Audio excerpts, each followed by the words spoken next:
থেকে উঠে আসলে দুলাভাইকে বায়না ধরলাম যে কুষ্টিয়ার সবথেকে বিখ্যাত খাবার কোনটা, সকালে নাস্তা করব সেটা দিয়ে। তো যেই বলা সেই কাজ, দুলাভাই দেখতে পারছেন রেডি সেডি হয়ে আমাকে নিয়ে চলে যাচ্ছে নাস্তা কেনার উদ্দেশ্যে। তো যাই হোক, সকাল সকাল কিন্তু এভাবে রিক্সাতে উঠে ঘুরতে কিন্তু খুবই ভালো লাগে। আর আমরা যেহেতু হাউজিং বিল্ডিংয়ে থাকতো, এখানকার পরিবেশটাও কিন্তু অনেক সুন্দর। আমার কাছে কিন্তু বেশ ভালো লেগেছে, নিরিবিলি একটা জায়গা আমার কাছে। আসলে শহর থেকে বাসাটা একটু দূরে হয়, আসলে লোকজনের ভিড়ভাড়টা কম ছিল, যার কারণে বেশি ভালো লেগেছে।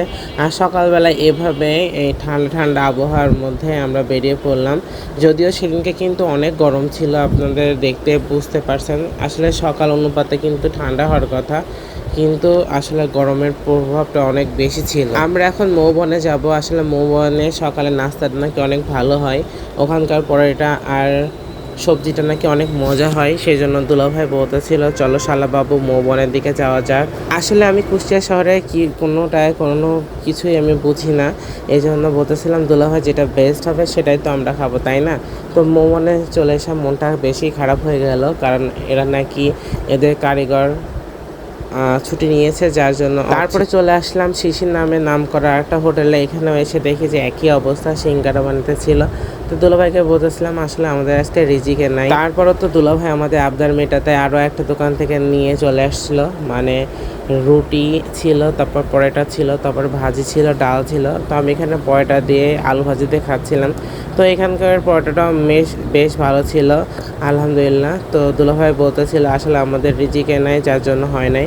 আসলে তাই, যার যেখানে রিজিক সে সেখানে খাবে। আসলে সকাল থেকে আমরা আজকে ডোজ খাচ্ছিলাম, আর ডোজটা আমার উপরে বেশি পড়ে গেছে।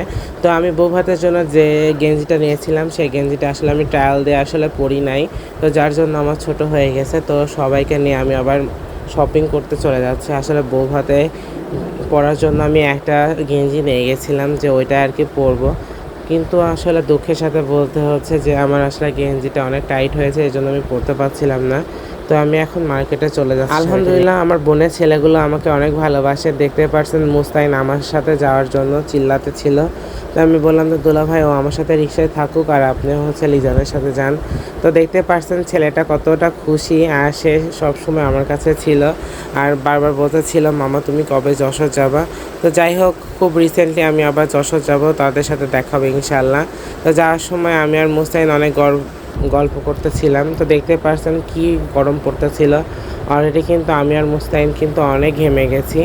তো যাই হোক, রিক্সা করে যাচ্ছিলাম। রিক্সা মামার ছাতার স্টাইল দেখে আমার কাছে বেশ ভালো লেগেছে। আমি বলছি মামা আপনি ঠিকই করেছেন, কারণ তাদেরও তো সমস্যা। আসলে ঈদের পরে অনেক ব্র্যান্ডের দোকানই দেখতে পাচ্ছেন যে বন্ধ ছিল, কারণ ঈদের পরে তারা ছুটি কাটাচ্ছিল। তো মনটা আসলে আরও খারাপ হয়ে গেল। তো মেন্স ওয়ার্ল্ডে চলে গেলাম। আসলে ঈদের পরে কালেকশনটা লো হবে এটা সবারই জানা, কারণ সবাই কেনাকাটা শেষ। এদিকে লেট হয়ে যাচ্ছিল, বউ ভাতে সবাই কিন্তু ওখানে অ্যাটেন্ড করেছে, খালি আমার জন্য এরা যাইতে পারে নাই। তো আমি এখন কি করব, তো একটা গেঞ্জি নিয়ে নিলাম। তো নিয়ে নেওয়ার পরে সেটা নিয়ে আর কি যাচ্ছিলাম। তো আসলে আমি ওখান থেকে পরে নিয়েছিলাম, এই যে রেড কালারের গেঞ্জিটা নিয়েছিলাম। আসলে ওখানে পরার মতো পরিবেশও ছিল না। মার্কেট থেকে আসলে কনভেনশন হলটা কাছে ছিল, আমরা গিয়েছিলাম জাভেদ কনভেনশন সেন্টারে।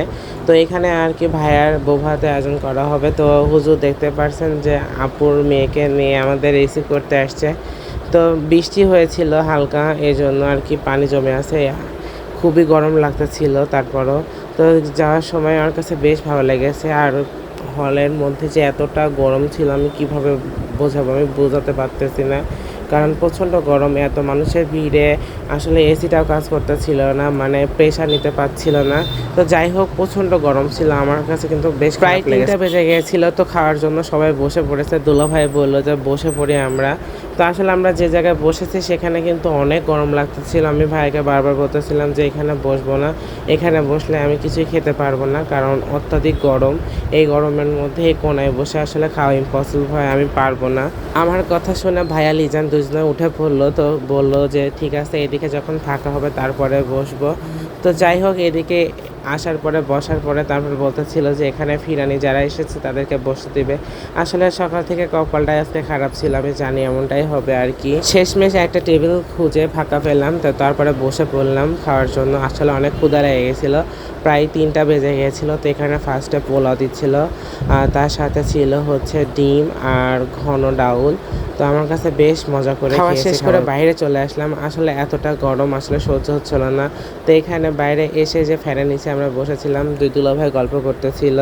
আর এখানে গুরু দায়িত্ব ছিল হচ্ছে আব্দুল্লাহ, আমাকেও বলেছিল। আসলে আমি এই গরমে আসলে লেখালেখির কাজ করতে চাচ্ছিলাম না, ইস্তেফায় বসে থাকলে কোনো কিছু দেখাতেও পারতাম না। শেষ করে ভাবলাম যে আপনাদেরকে বউকে দেখায়। আসলে আমাদের ভাবি পর্দা করে, যার জন্য মুখ দেখাতে পারবো না। তো যতটুকু ছবি তুলতেছে দেখতেছে সবাই, এই জন্য ভাবলাম যে আপনাদেরকে দেখাই। মাশাআল্লাহ ভাবি কিন্তু অনেক সুন্দর, অনেক স্মার্ট। আর আমাদের ভাবি কিন্তু বিলেতি ভাবি, মানে বিদেশে থাকে, আমি শুধু আমেরিকায় থাকে। ভাইয়া, মামি, মামা সবাই মিলে এখানে ফ্যামিলি ফটোশ্যুট করতেছিল। আসলে এত গরম পড়তেছিল, যার জন্য আমরা কেউই ছবি তুলি নাই, ভালো লাগতেছিল না। তো আমি আপনাদের দেখানোর জন্য আর কি একটু ভিডিও ক্লিপটা নিয়ে নিলাম, যেহেতু আমার ভিউয়ার্সরা বিয়ে বাড়ি সব কিছু পছন্দ করে, তো তাই নিয়ে নিই। আমাদের ভাবি কিন্তু সুদূর আমেরিকা থেকে আসছে, মানে আমাদের বিলাতি ভাবি কিন্তু আমেরিকার প্রবাসী আর কি। তো যাই হোক, মাশাআল্লাহ ভাবি কিন্তু অনেক সুন্দর। তো তারপরে দেখতেছিলাম যে সবাই কি করতেছে না করতেছে, তো বেশ ভালো লাগতেছিল, সবার সাথে দেখা সাক্ষাৎ হলো। গরমটা যদি একটু কম হতো তাহলে বেশ ভালো লাগতো আরও বেশি। মামার বাসায় এসে দেখছি বাসার সামনে খেলার টুর্নামেন্ট হচ্ছে, ফুটবল খেলার। তো বেশ ভালোই লাগতেছিল, বাট এত জোরে জোরে গান বাজাতেছিল, মানে আমার বুকের মধ্যে একবারে ধরপড়ে উঠে গেছিলো, মানে বুকের মধ্যে সমস্যা হতেছিল। তারপরেও বেশ ভালো লাগতেছিল, দূর থেকে খেলা উপভোগ করতেছিলাম। আর অনেক গরমে কীভাবে খেলছে আল্লাহ। তারপরে আমার ভাইয়ের বাসায় চলে গেলাম।